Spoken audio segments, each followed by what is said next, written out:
صفحہ نمبر 27 آیت نمبر 114 115۔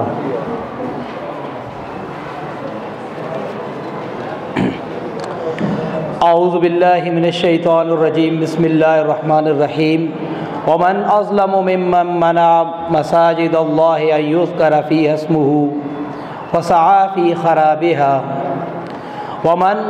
اور کون ہے، اظلم بڑا ظالم، ممن اس سے، منع ممن اس سے جس نے، منع روکا، مساجد اللہ اللہ کی مسجدوں سے، ان یذکر یہ کہ ذکر کیا جائے، فیہا اس میں، اسمہ اس کے نام کا،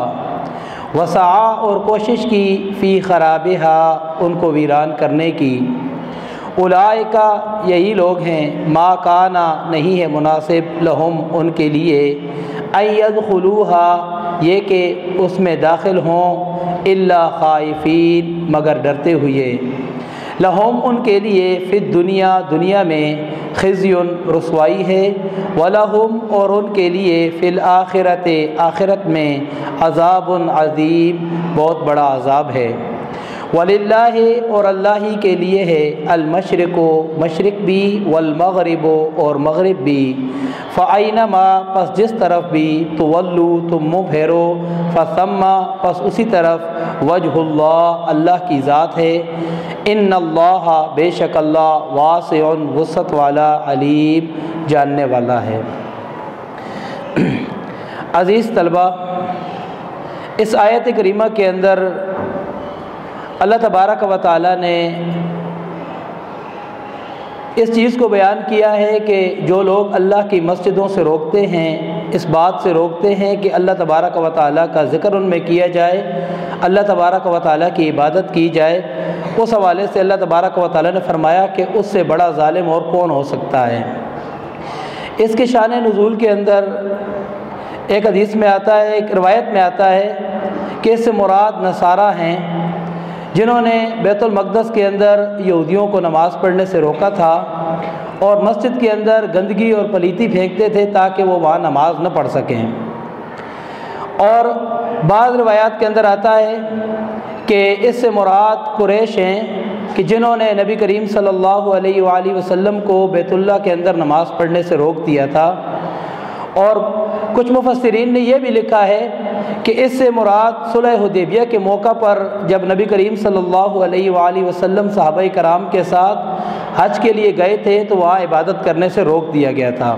اس پر اللہ تبارک و تعالیٰ نے یہ آیت نازل کی۔ سید ابو العالیٰ مودودی رحمۃ اللہ علیہ نے تفہیم القرآن کے اندر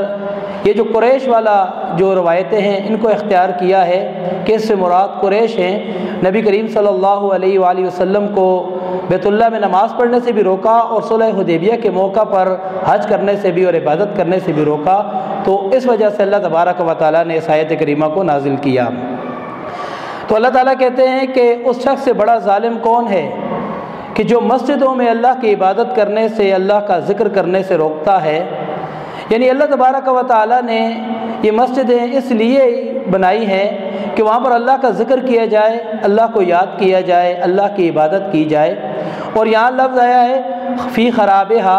خراب کرنے سے مراد وہاں گندگی پھیلانا بھی ہے، ان کو تباہ اور برباد کرنا بھی ہے، اور خراب کرنے سے مراد یہ بھی ہے کہ ایک چیز جس مقصد کے لیے بنائی گئی ہے اگر وہ اس مقصد کے لیے استعمال نہیں ہو رہی یا اس مقصد کے الٹ استعمال ہو رہی ہے، کہ جس طرح مکہ کے اندر بیت اللہ ابراہیم علیہ السلام نے اس لیے بنایا تھا کہ وہاں ایک اللہ کی عبادت کی جائے، لیکن مکہ والوں نے وہاں ایک اللہ کی عبادت کی بجائے 360 بت رکھے ہوئے تھے اور وہاں شرک کر رہے تھے، تو اس کو بھی خراب کرنا کہتے ہیں۔ یعنی جس مقصد کے لیے کوئی چیز بنائی جائے اور اس سے وہ مقصد حاصل نہ ہو تو اس کو خراب کرنا بھی کہا جاتا ہے۔ لہم فی الدنیا خزی ولہم فی الآخرۃ عذاب علیم۔ پھر فرمایا اولئک ما کان لہم ان یدخلوہا الا خائفین، کہ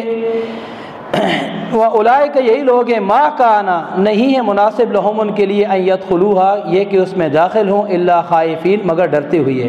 مولانا مودودی رحمۃ اللہ علیہ اس آیت کے حصے کی تشریح کے اندر لکھتے ہیں کہ اقتدار یا مسجد کا متولی ہونا ایسے لوگوں کے ہاتھ میں ہونا چاہیے کہ جو شریر قسم کے لوگ ہیں وہ شرارت کرتے ہوئے ان سے خوف محسوس کریں، کہ اگر وہ مسجد کے اندر آئیں تو انہیں یہ خوف محسوس ہو کہ اگر ہم شرارت کریں گے تو ہمیں اس کے اوپر سزا ملے گی۔ لہم فی الدنیا خزی ولہم فی الآخرۃ عذاب عظیم۔ یہاں پر اللہ تبارک و تعالیٰ ایسے لوگوں کے لیے دو قسم کے عذاب کا ذکر کر رہے ہیں کہ دنیا کے اندر ایسے لوگوں کو ذلیل اور رسوا کر دیا جائے گا، اللہ کے غضب کے مستحق ٹھہریں گے، اور آخرت کے اندر ان کے لیے اللہ تعالیٰ نے بہت بڑا عذاب رکھا ہے۔ اگلی آیت وَلِلَّهِ الْمَشْرِقُ وَالْمَغْرِبُ، اور اللہ ہی کے لیے ہے مشرق بھی اور مغرب بھی، فَأَيْنَمَا تُوَلُّوا فَثَمَّ وَجْهُ اللَّهِ، پس جس طرف بھی تم منہ کرو اسی طرف اللہ تبارک و تعالیٰ کی ذات ہے۔ اس آیت کے شان نزول کے اندر ابن عباس رضی اللہ تعالیٰ عنہ کی روایت ہے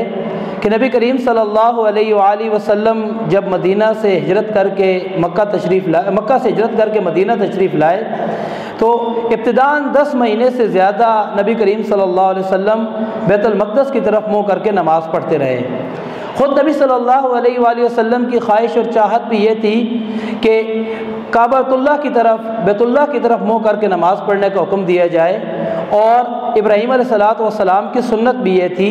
جس پر اللہ تبارک و تعالیٰ نے نبی کریم صلی اللہ علیہ وسلم کو یہ حکم دیا کہ وہ بیت اللہ کی طرف منہ کر کے نماز پڑھیں۔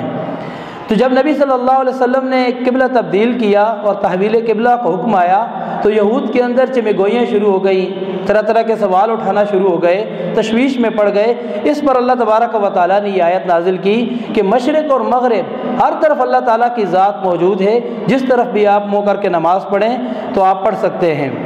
تو خانہ کعبہ کی طرف پڑھیں یا بیت المقدس کی طرف پڑھیں، جس طرف بھی آپ چاہیں۔ حضرت ابن عمر رضی اللہ تعالیٰ عنہ فرماتے ہیں کہ نبی صلی اللہ علیہ وسلم جب بھی مکہ سے مدینہ کی طرف سفر کرتے اور سواری کے اوپر ہوتے تو سواری کا رخ جس طرف ہوتا نبی صلی اللہ علیہ وسلم اسی طرف منہ کر کے نماز پڑھتے تھے۔ یہ روایت بیان کرنے کے بعد مفسرین لکھتے ہیں کہ حضرت ابن عمر رضی اللہ تعالیٰ عنہ نے قرآن مجید کی آیت پڑھی۔ اور یہاں تیسری چیز جو ایک مسئلہ ہمارے لیے فقہ کا واضح ہو رہا ہے وہ یہ ہے کہ آدمی جب نئی جگہ جاتا ہے اسے پتہ نہیں ہوتا کہ قبلہ کس طرف ہے، تو وہ سوچ بچار کرے، اور سوچ بچار کرنے کے بعد جس طرف اس کا غالب گمان ہو، جس طرف اس کا ذہن جائے کہ ہو سکتا ہے کعبہ اس طرف ہو، اس طرف منہ کر کے نماز پڑھ سکتا ہے۔ فرمایا وَلِلَّهِ الْمَشْرِقُ، اور اللہ ہی کے لیے مشرق بھی، والمغرب، اور مغرب بھی، فَأَيْنَمَا، پس جس طرف بھی، تُوَلُّوا، تم منہ پھیرو، فَثَمَّ، پس اسی طرف، وجہ اللہ، اللہ کی ذات ہے، ان اللہ، بے شک اللہ تعالیٰ، واسع، وسعت والا، علیم، جاننے والا ہے۔ ترجمہ ایک مرتبہ پھر سن لیں۔ ومن، اور کون ہے، اظلم، بڑا ظالم، ممن، اس سے، منع، ممن، اس سے جس نے منع، روکا، مساجد اللہ، اللہ کی مسجدوں سے، ان یذکر، یہ کہ ذکر کیا جائے، فیہا، اس میں، اسمہ، اس کے نام کا، وسعی، اور کوشش کی، فی خرابہا، اس کو ویران کرنے کی، اولئکا، یہی لوگ ہیں، ما کانا، نہیں ہے مناسب، لہم، ان کے لیے، ان یدخلوہا، یہ کہ داخل ہوں اس میں، الا خائفین، مگر ڈرتے ہوئے، لہم، ان کے لیے، فی الدنیا، دنیا میں بھی، خزی، رسوائی ہے، ولہم، اور ان کے لیے، فی الآخرۃ، آخرت میں، عذاب، عذاب ہے، عظیم، بہت بڑا۔ وَلِلَّهِ، اور اللہ ہی کے لیے ہے، المشرق، مشرق بھی، والمغرب، اور مغرب بھی، فَأَيْنَمَا، پس جس طرف، تُوَلُّوا، تم منہ پھیرو، فَثَمَّ، پس اسی طرف، وجہ اللہ، اللہ کی ذات ہے، ان اللہ، بے شک اللہ تعالیٰ، واسع، وسعت والا، علیم، جاننے والا ہے۔ جزاک اللہ۔